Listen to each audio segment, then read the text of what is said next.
सूरह नजम रुकू नंबर 2। ऐं आसमाननि में केतिरा ई मलाइक आहिनि जिन जी पार त ज़रे जेतिरो बि नफ़ो न कंदी, पर अल्लाह जी मोकल ॾियण खां पोइ जंहिं लाइ घुरे ऐं राज़ी थिए। बेशक जेकी आख़िरत खे न मञंदा आहिनि से मलाइकनि ते धीअरुनि जा नाला रखंदा आहिनि ऐं खेनि उन ॻाल्हि जी का ख़बर न आहे, रुॻो गुमान ते हलंदा आहिनि। ऐं बेशक गुमान हक़ीक़त जे सुञाणण में कुझु बि नफ़ो न ॾींदो आहे। पोइ ए पैगंबर उन्हीअ खां मुंहुं मोड़ जंहिं असांजे यादि करण खां मुंहुं फेरायो ऐं दुनिया जी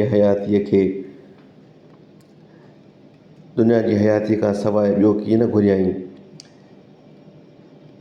इहा संदन इल्म जी पुॼाणी आहे।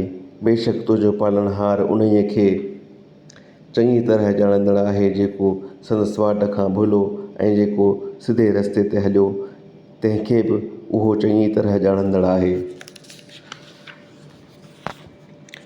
ऐं जेकी आसमाननि में आहे ऐं जेकी ज़मीन में आहे सो अल्लाह जो आहे।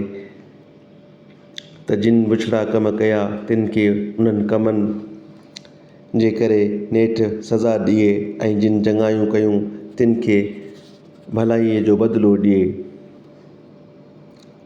जेकी नंढनि गुनाहनि खां सवाइ वॾनि गुनाहनि ऐं बेहयाई खां पाण खे बचाईंदा आहिनि।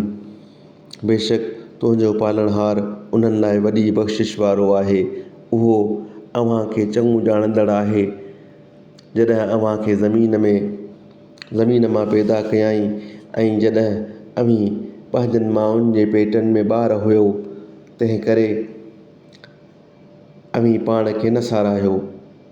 अल्लाह उन्हीअ खे चङी तरह ॼाणंदड़ आहे जेको परहेज़गार थियो।